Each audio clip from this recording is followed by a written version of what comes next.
Purnima prints Ashadham sale flat 30 to 60% discount ప్రతి 5,000 రూపాయల కొనుగోలుపై ఒక చీర ఉచితం.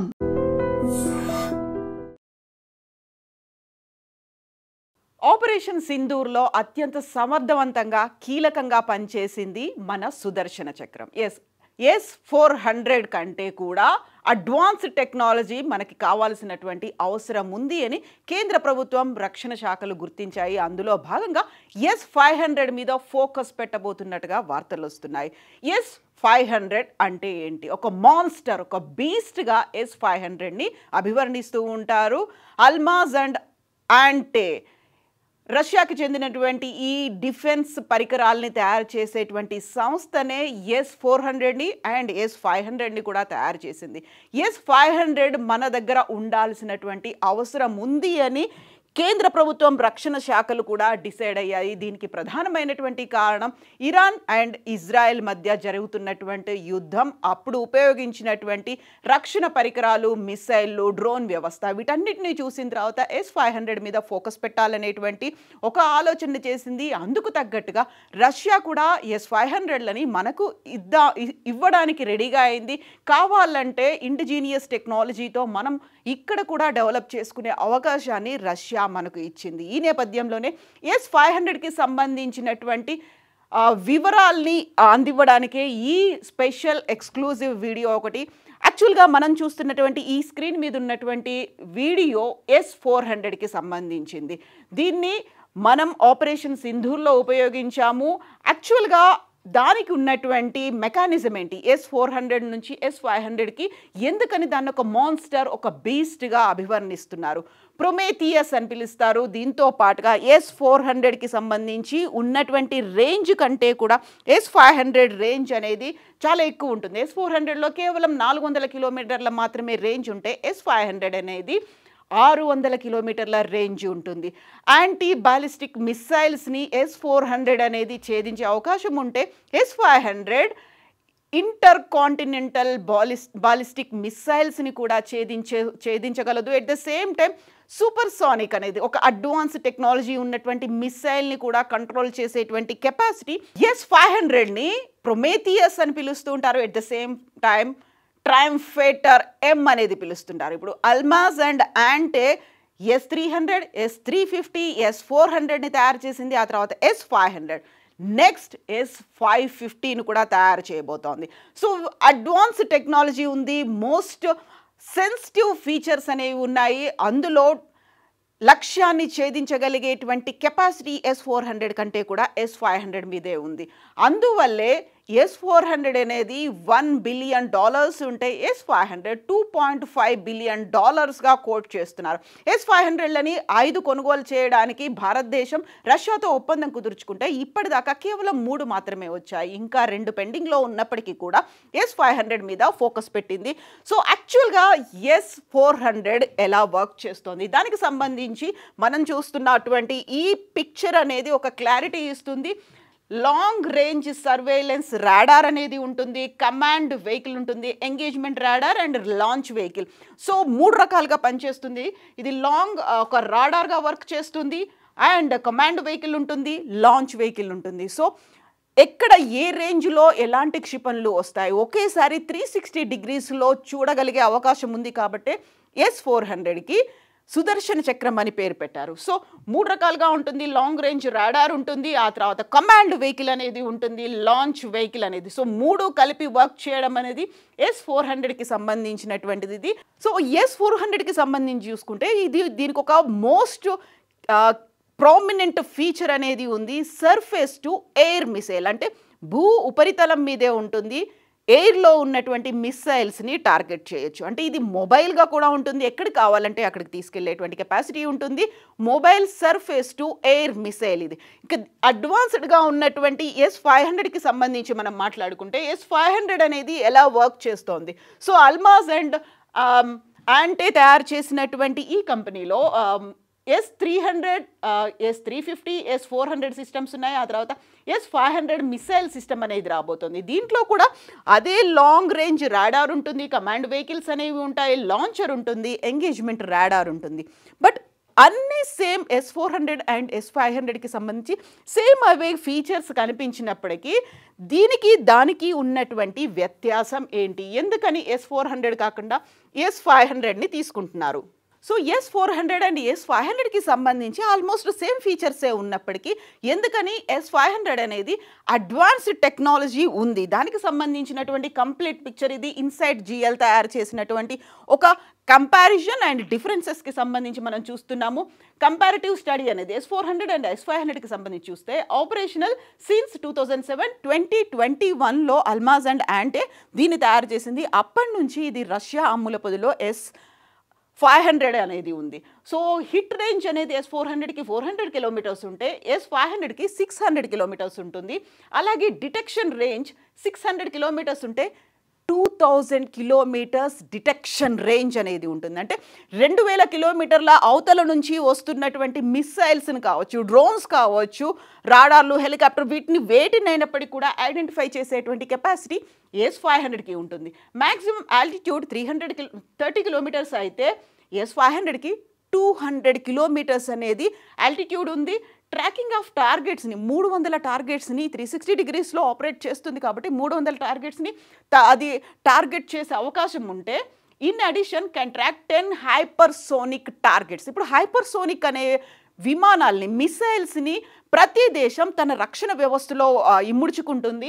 S400 ఈ హైపర్సోనిక్ విమానాలు వస్తుంటే వాటిని ట్రాక్ చేయలేదు, వాటిని కూల్చలేదు. సో అది ఆ advance technology, most advance system. ఇప్పుడు ప్రతి దేశం తమ రక్షణ వ్యవస్థని స్ట్రెంథన్ చేసుకోవడానికి హైపర్సోనిక్ యుద్ధ విమానాల్ని వాడుతోంది. దాన్ని టార్గెట్ చేయడం S500 యొక్క కీలకమైనటువంటి ప్రయారిటీ ఉన్నటువంటి బేస్. ఆ తర్వాత S500కి సంబంధించి టార్గెట్ ఎంగేజ్మెంట్ 36 ఉంటుంది. అదే S500కి 400 టార్గెట్ రేంజ్ ఉంది.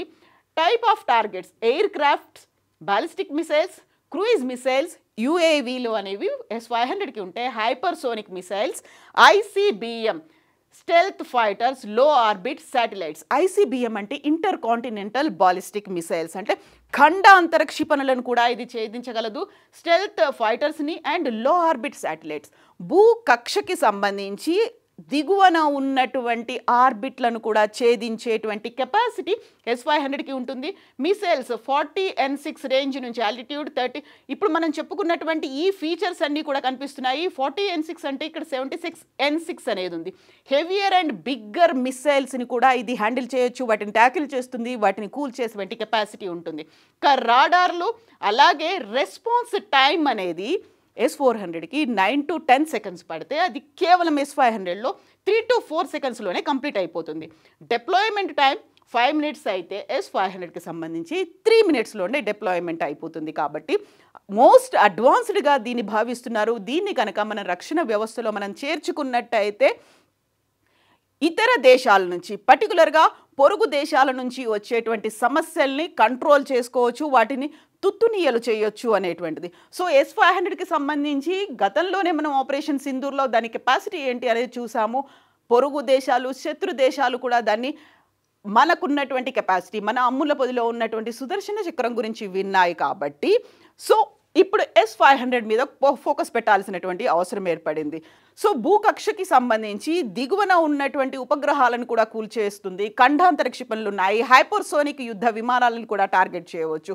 ఇప్పటిదాకా ఇవే మోస్ట్ సుపీరియర్గా భావిస్తూ ఉంటారు. వాటన్నిటిని ఛేదించగలిగేటువంటి సత్తా S500కి ఉంది. సో ఇప్పుడు అల్మాజ్ అండ్ యాంటీ S550 మీద కూడా ఫోకస్ పెట్టింది. అంటే దీనికంటే కూడా మోస్ట్ అడ్వాన్స్డ్, ఇంకొక అడుగు ముందుకేసేటువంటి టెక్నాలజీ మీద ఇప్పుడు ప్రయోగాలు S550 మీద అల్మాజ్ అండ్ యాంటే కూడా ఫోకస్ పెట్టింది. అండ్ S500తో పాటుగా మనం ఇరాన్ మీద అమెరికా భూ కక్షలోకి, బంకర్లలోకి కూడా వెళ్ళి టార్గెట్ చేసేటువంటి కెపాసిటీ ఉన్నటువంటి స్టెల్త్ బాంబర్లు, బంకర్ బాంబర్లను కూడా ప్రయోగించింది. ఇప్పుడు దాని మీద కూడా ఫోకస్ పెట్టాల్సినటువంటి అవసరం ఉంది అనేటువంటివి నిపుణులు, డిఫెన్స్ రంగ నిపుణులు అభిప్రాయం అయితే వ్యక్తం చేస్తున్నారు. ఇప్పుడు కనుక ఈ S500తో పాటుగా స్టెల్త్ బాంబర్లను, వీటిని కనుక మనం మన రక్షణ వ్యవస్థలోకి తీసుకున్నట్టయితే, మన అమ్ముల పొదిలోకి తీసుకున్నట్టయితే మరొక 50 ఏళ్ల పాటు, భవిష్యత్తులో 50 ఏళ్ల పాటు ఏ ఒక్క దేశం కూడా, శత్రు దేశం కావచ్చు, పొరుగు దేశాలు కావచ్చు, మన మీద దృష్టి పెట్టవు, మన మీద అటాక్ చేయాలనేటువంటి ఆలోచన కూడా, అలాంటి దుస్సాహసం కలలో కూడా చేయవు అనేటువంటి ఆలోచనతో ఇప్పుడు దీన్ని తీసుకోవాలి అనేటువంటి ఒక అభిప్రాయానికి వచ్చింది. రష్యా కూడా అదే ఆలోచనతో ఉంది. ఆపరేషన్ సింధూర్ తర్వాత యాక్చువల్గా 2021లో దీన్ని తయారు చేసినప్పుడే భారతదేశానికి దీన్ని మేము అందిస్తాము అనేటువంటి ఒక ప్లాన్ని, ఒక ఆలోచనని రష్యా మన ముందు ఉంచింది. అన్నీ అనుకున్నట్టే జరుగుతాయి. S-400లు మరో 2 వస్తాయి. దాంతోపాటుగా S-500 $2.5 బిలియన్ ఉన్నటువంటి S-500 కూడా మన అమ్ముల పొదిలోకి చేరబోతోంది. దీంతో పాటుగా భూగర్భంలో బంకర్లలో దాచిపెట్టి ఉన్నటువంటి వాటిని కూడా అటాక్ చేసేటువంటి స్టెల్త్ బాంబర్లు, బంకర్ బాంబర్ల మీద కూడా వాటిని కూడా కొనుగోలు చేయాలి. వాటికి సంబంధించి అవసరమైతే ఇండిజీనియస్ టెక్నాలజీని ఉపయోగించుకోవాలి అనేది. సో ఇప్పటికే మన రక్షణ వ్యవస్థలో అటు మిసైల్స్ ఇవన్నీ కూడా సూపర్ స్ట్రెంగ్త్తో ఉన్నాయి, మోస్ట్ అడ్వాన్స్డ్ సిస్టమ్స్ ఉన్నాయి. కాబట్టి సో ఇంతసేపు యాంటీ బాలిస్టిక్ మిసైల్స్ని చూసాము. ఇప్పుడు ఇంటర్ కాంటినెంటల్ బాలిస్టిక్ మిసైల్స్ ICBMలు, ఆ తర్వాత హైపర్సోనిక్, ఆ తర్వాత ఈ భూ ఉపరితలం భూకక్షలోకి ఉన్నటువంటి వీటన్నిటి లో ఆర్బిట్ శాటిలైట్స్, అక్కడ ఉన్నటువంటి ఉపగ్రహాలను కూడా కూల్చివేసేటువంటి కెపాసిటీ. సో కంప్లీట్గా స్ట్రెంగ్తన్ అయిపోతోంది. అండ్ ఏ ఒక్క దేశం కూడా, ఏ పొరుగు దేశం కూడా మన మీద దుర్బుద్ధితో చూసే అవకాశం కానీ, లేకపోతే దొంగచాటుగా అటాక్ చేసే అవకాశాన్ని కూడా ఇవ్వకుండా ఇంకా శత్రు దుర్భేద్యంగా తయారు చేసేలా S-500 మన భారతదేశంలోకి రాబోతోంది. సో మనం వరుసగా చూస్తున్నటువంటి యుద్ధాలని, లేకుంటే ప్రపంచ దేశాల్లో జరుగుతున్నటువంటి సంఘటనల్ని, జియోపొలిటికల్ ఇష్యూస్ని చూసిన తర్వాత, ఆపరేషన్ సింధూర్కి ముందు పహల్గామ్ ఇష్యూ జరిగిన తర్వాత, సో మనం ఎందుకని డిఫెన్స్ సిస్టమ్ని మెరుగుపరుచుకోవాలి, ఎందుకని బడ్జెట్లో డిఫెన్స్ సిస్టమ్కి, రక్షణ వ్యవస్థకి అంత పెద్ద మొత్తంలో మనం బడ్జెట్ కేటాయింపులు ఎవ్రీ ఇయర్ పెడుతున్నాం అనే దానికి ఒక పర్ఫెక్ట్ ఎగ్జాంపుల్. అండ్ దానికి సంబంధించి కళ్ళ ముందే ఒక సాక్ష్యం అనేది, ఒక రుజువు అనేది కనిపించింది ఆపరేషన్ సింధూర్లో S-400 పోషించినటువంటి పాత్ర. అందుకనే S-500 తీసుకోవాలి అనేటువంటి మెజారిటీ అభిప్రాయాలు వ్యక్తమవుతున్నాయి. ఓటు కూడా S-500కి పడుతోంది. దీంతో పాటుగా స్టెల్త్ బాంబర్లు, బంకర్ బాంబర్లను కూడా కొనుగోలు చేయాలి. అవసరమైన మేర డిఫెన్స్ సిస్టమ్ని ఇంకా మెరుగుపరుచుకోవాలి. దానికి తగ్గట్టుగా బడ్జెట్ను కూడా పెంచుకోవాలి అనేటువంటి ఆలోచన భారతదేశం, కేంద్ర ప్రభుత్వం, రక్షణ వ్యవస్థలు కూడా చేస్తున్నాయి. నిజంగా ప్రస్తుతం ఉన్నటువంటి సమాజం దేనికి ప్రయారిటీ ఇస్తుంది? ఆర్థిక సంబంధాల చుట్టూ మాత్రమే తిరుగుతుంది. మళ్ళీ ఎన్నికలంగానే చాలా విరక్తి కలుగుతాను.